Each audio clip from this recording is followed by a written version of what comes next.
प्रममार्जु रजः पृष्ठात् रामस्यायत लोचना। सीता जी सभी सासुओं से मिल रही हैं, अपनी सास माताओं के चरण को स्पर्श कर रही हैं।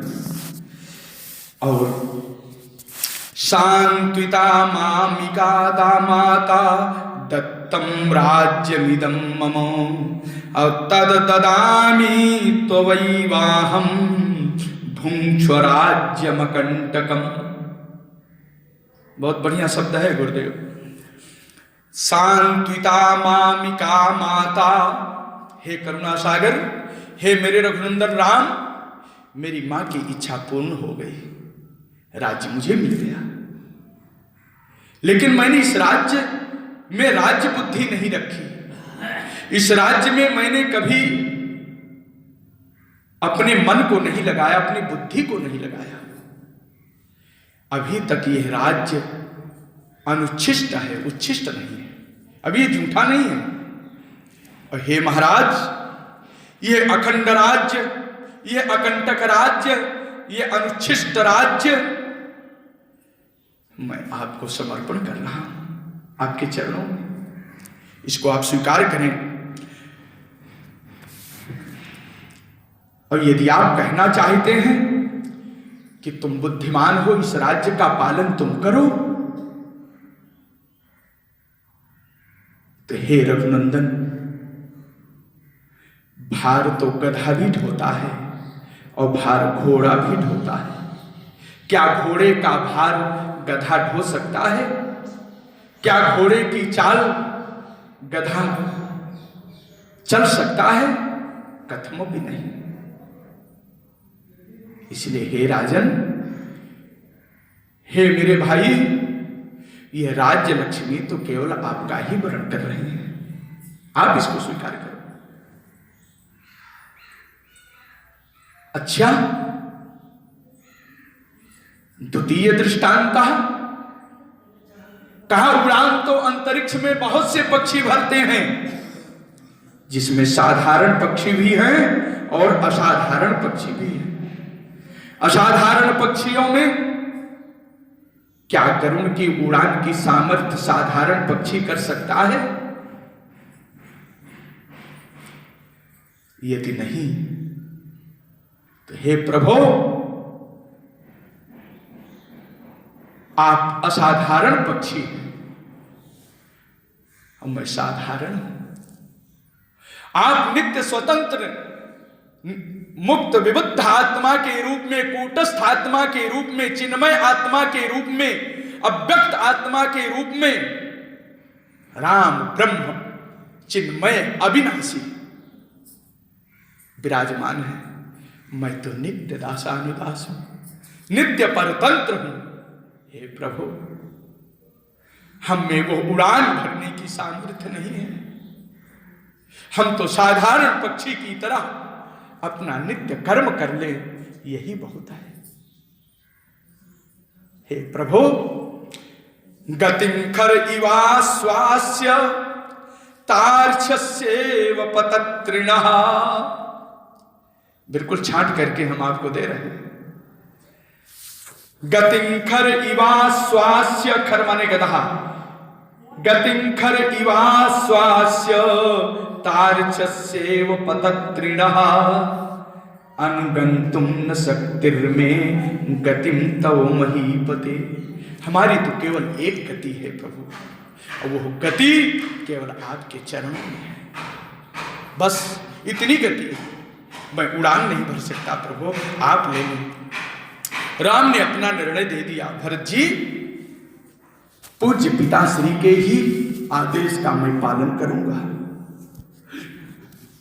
इसके सिवा मेरे लिए कोई कर्तव्य नहीं है। भरत जी ने कहा, हे नरशार्दूल, हे मेरे आराध्य, आप अखिल गुणगण संयुक्त हैं, अनंत अनंत गुणगणों के द्वारा आप समाविष्ट हैं। अनंत अनंत गुणगणों से आप शोभायमान है।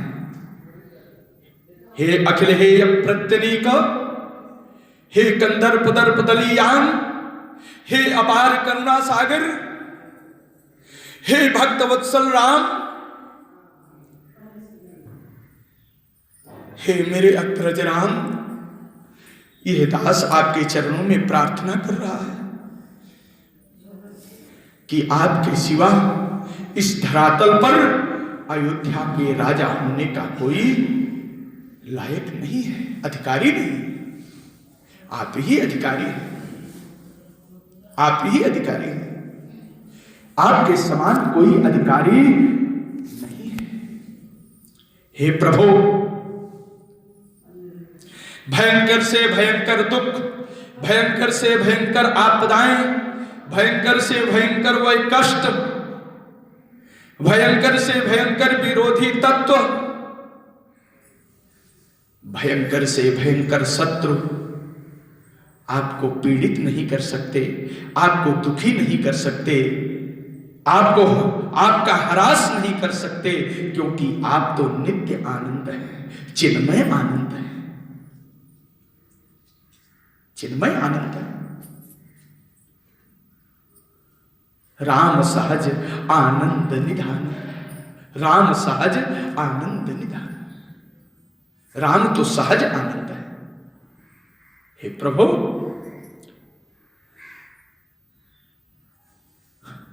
आपको बहुत बड़ा वैभव मिल जाए, बहुत बड़ी संपत्ति मिल जाए, राज्य मिल जाए, आप कभी उस सुख की सीमा का उल्लंघन नहीं कर सकते। साधारण मनुष्य तो थोड़े सुख में पागल हो जाता है, थोड़े से दुख में विकल हो जाता है। हम सब साधारण व्यक्तित्व के धनी हैं,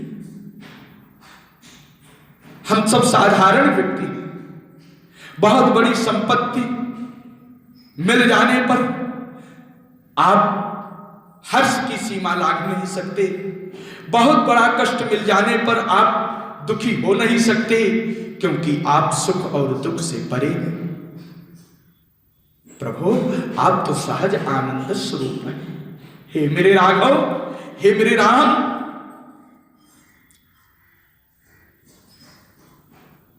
बहुत से लोग आपको वृद्ध मानते हैं, बहुत से लोग आपको ज्ञान वृद्ध मानते हैं, बहुत से लोग आपको वयोवृद्ध मानते हैं, बहुत से लोग आपको तपः वृद्ध मानते हैं। भगवान ही तप है, भगवान का नाम तप है। तपसु ब्रह्म, तप नाम ब्रह्मा का। और ब्रह्म ने किसकी सहायता से तपस्या किया है? भागवत श्रुति क्या कह रही है? तपः प्रधान रूप, तपस्वरूप भगवान राम ने ही जब चिन्मय स्वरूप का दर्शन कराया, उसी तपः स्वरूप का दर्शन करके ब्रह्मा जी ने उसी तप को धारण किया और उसी तप के प्रभाव से सृष्टि का निर्माण किया। लोग आपको तपोवृद्ध, वयोवृद्ध, ज्ञान वृद्ध मानते हैं। ज्ञानी महात्मा अपने ज्ञान दृष्टि से, कर्म करने वाले कर्म प्रधान दृष्टि से, भक्तिमान लोग भक्ति की दृष्टि से आपको देखते हैं। तो इस प्रकार से धर्म पालन में हे राम आपके समान कोई नहीं है। किम ही शादृशो लोके यादृशस्त्वमरिन्दम न त्वां प्रप्यते दुःखं प्रीतिर्वा न प्रहर्षेत सम्मतश्चापि वृद्धानां तांश्च पृच्छसि संशयान्। महाराज, इस प्रकार से सबने, भरत ने अपने सभा के सामने, गुरुदेव वशिष्ठ के सामने, सबके सामने अपनी बात रखी। प्रभु, आप राज्य को स्वीकार कर लें। भरत जी ने बड़े विनम्र भाव से कहा। राम जी उस बात को सुन करके सद्या उत्तर दिया, भरत जी, पूर्व काल में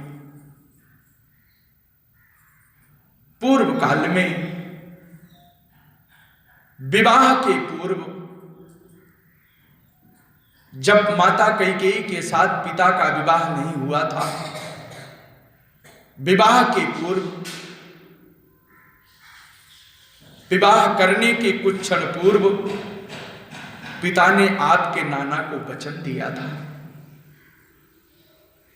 कि कैकेयी की जो संतान होगी उस संतान को मैं अयोध्या का राजा बनाऊंगा, अयोध्या का राज्य सौंपूंगा। क्या आप पिता की इस वचन को भी मिथ्या करेंगे?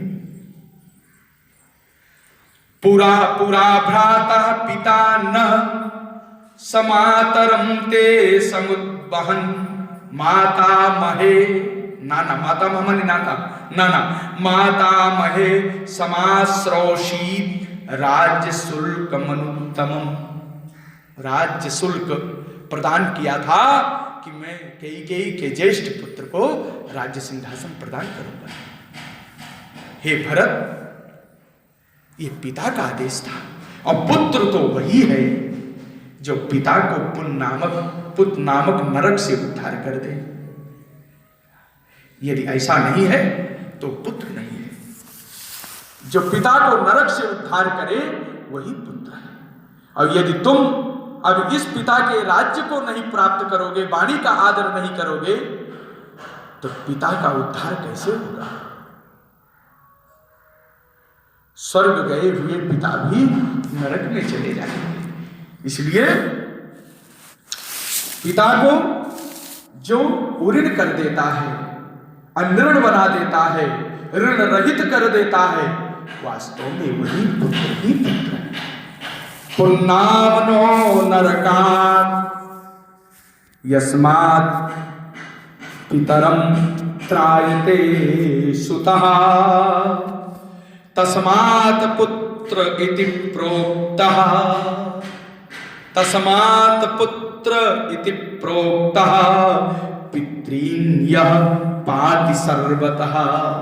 जिस पिता ने प्यार किया, दुलार किया, खिलाया बुलाया, चलना सिखाया, ज्ञान दिया, पुत्र का कर्तव्य है कि उसके उद्धार में सहायक हो। तस्मात् त्राहि नरश्रेष्ठ पितरं नरकात् प्रभो। इसलिए हम सभी पुत्रों का कर्तव्य है कि पिता को नरक से बचाएं, और नरक से पिता तभी बचेंगे जब पिता के सत्य का पालन होगा, पिता के धर्म की रक्षा होगी, और पिता के द्वारा प्रदत्त उपदिष्ट हम सब अपने अपने कर्तव्य में संलग्न होंगे, अपने कर्म का बोध करेंगे, तभी पिता का उद्धार। बहुत सुंदर समझाया और बहुत ऊंची बात राम ने कही। तुम राजा भरत भव स्वयं नराणाम वन्यानाम हमपि राजरान् मृगाणाम। कितना सुंदर श्लोक है। गच्छत्वं पुरवर मध्य संप्रहृष्टः संघृष्टस्त्वमपि दंडकान् प्रवीक्षे। अब आप कहें तो कह दूं थोड़ा सा। तुम राजा भरत भव, तुम राजा, हे भरत तुम राजा भव, तुम राजा हो, यानी राजा हो जाओ किसके? कहा नराणाम, अयोध्यावासिनाम, यही तो होगा। अयोध्यावासिनाम सर्वेषां पुरवासिनां नराणाम आबाल वनितानां मध्ये एकमेव त्वं राजा भव, एकमेव तुम ही राजा हो, अयोध्या के राजा हो, राजा बन जाओ। तो कहा आप क्या बनेंगे? तो कहा हम तो बन जाएंगे महाराज जी, वन्यानामहमपि राजरान् मृगाणां वन्यानामहमपि वन्यानाम् अहम् अपि वन्यानां वन्यजीवानां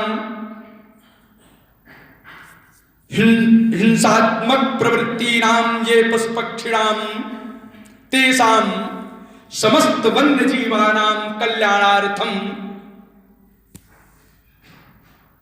उद्धारणार्थम वा अहम अपि मैं भी राजरान माने मैं सम्राट बन जाऊंगा। तुम राजा बनोगे और मैं सम्राट बन जाऊंगा। तुम छोटे हो इसीलिए तुम राजा बनो, मैं बड़ा हूं मैं सम्राट बन जाऊंगा। तो कहा और किसके बनेंगे महाराज जी? तो कहा वन्यानामहमपि, अब पलट रहे हैं, वन्यानामहमपि राजराट आधा अड़ा है और अड़ा का जब लोप कर दें तो सूत्र लगा देंगे तो सकार तवर्गयो सकार तवर्गाभ्याम स्तौ, यहां आगे तवर्ग हो जाएगा तो राजराट शब्द हो जाएगा। तो राजराट का अर्थ होता है सम्राट और राजा का अर्थ होता है राजा। तो तुम नराणाम राजा भव और हम महाराज राजराट बन जाएंगे। तो कहा किसके राजराट बनेंगे? तो कहा वन्यानाम वन्यस्थित जीवानाम इतस्ततः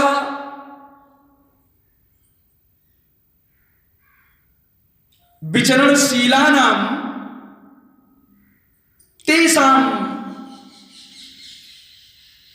उद्धारणार्थम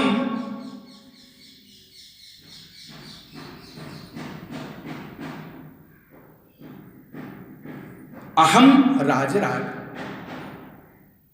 ते जीवाः कीदृशाः? ते जीवाः मृगाणाम कोमल स्वभाव वाले जो हिरण हैं, शावक हैं, मृग हैं, मैं इनके सम्राट बन जाऊंगा। और आप क्या बनोगे? आप जो है अयोध्या के राजा बन जाओगे। अयोध्या का राज छोटा है इसलिए तुम राजा बन जाओ और जंगल का राज बड़ा है इसलिए मैं सम्राट बन जाऊंगा। स्पष्ट हुआ कि नहीं? और स्पष्ट कर दूं, कहा मृगाणाम, चौथा भाव ले, मृगाणाम। देखो मृग क्या करते हैं? मृग जो होता है जंगल में खोज करके हरी हरी घासों को खाता है। अन्वेषयति यह सह मृगा, जो अन्वेषण करके घास पत्ते को खा ले उसका नाम मृग है। तो अहम मृगाणाम राजराट भवामी, अहम मृगाणाम राजराट भवामी पुनश्च मृगाणाम रंजकः शिक्षकः पालकः पालकश्चेति, मैं उनका शिक्षक बनूंगा, मैं उनका पालक बनूंगा, मैं उनको आनंद प्रदान करूंगा। ये बात मृगा सम्राट क्या करता है? आखेट करता है, उनके साथ खेलता है। आखेट का मतलब ये नहीं है कि बद ही कर देता है, पकड़ता है, पालता है, खिलाता है। तो मैं उन मृगों का जो जंगलों में टहल टहल करके घूम घूम करके हरी हरी घासें खाने वाले हैं, पत्तों को खोज करके खाने वाले हैं, मैं ऐसे मृगों का क्या करूंगा? शासन करूंगा उनके ऊपर। मैं उनको जो है उनको शिक्षा दूंगा, उनको अनुशिक्षित करूंगा।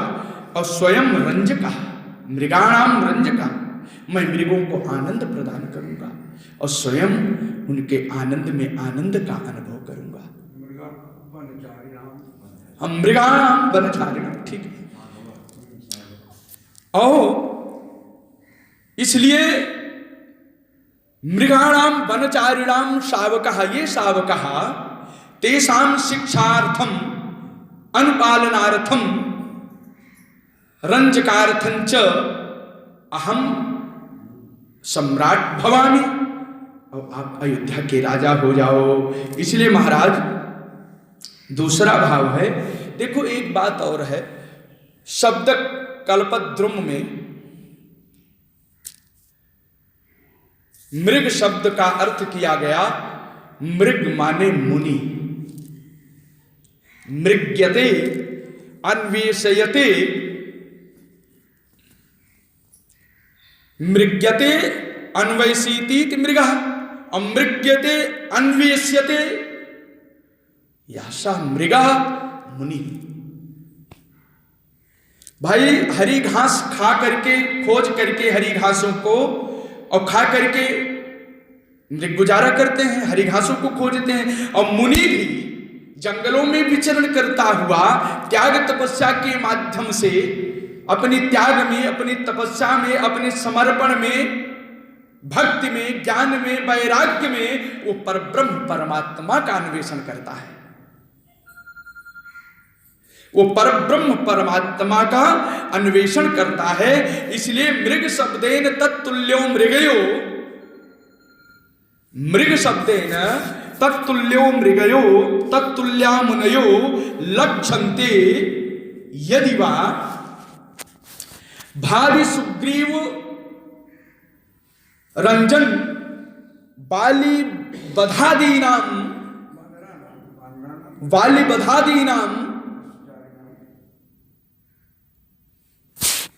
बीजन्यासो अहमपि सम्राट भवामि। भविष्य में सुग्रीव जैसे वानर का के ऊपर अनुग्रह और बाली जैसे वानर का निग्रह, ये मेरे द्वारा संभव होगा। तो जब तक मैं सम्राट नहीं बनूंगा तब तक मैं अनुग्रह और निग्रह करने का मुझे अधिकार नहीं प्राप्त होगा। निग्रह अनुग्रह करने का अधिकार किसको है? सम्राट को है। तो आप राजा बनकर के पालन करना, और मैं जब सम्राट बन जाऊंगा तो सुग्रीव के ऊपर अनुग्रह और बाली के ऊपर निग्रह करके मैं दोनों का कल्याण करूंगा। इसलिए गच्छत्तम पुरवर मध्य संप्रहृष्ट भावेन पुरैव अद्य ब्रज गच्छ, और नराणाम राजा भव अहमपि संघृष्ट रूपेण दंडकान प्रवेक्षे राजराट मृगाणाम भवामी। मैं राजा बन जाऊं, सम्राट बन जाऊं। छायाम ते दिनकर भाहा प्रभाधमाना, मैं राजा बन जाऊंगा, तुम सम्राट बन जाओ। मैं सम्राट बन जाऊंगा, तुम राजा बन जाओ। भगवान ने अपना एक अंतिम निर्णय दे दिया। अब तो आशा नहीं रही। एक बहुत अच्छे महात्मा जी राम के पास विराज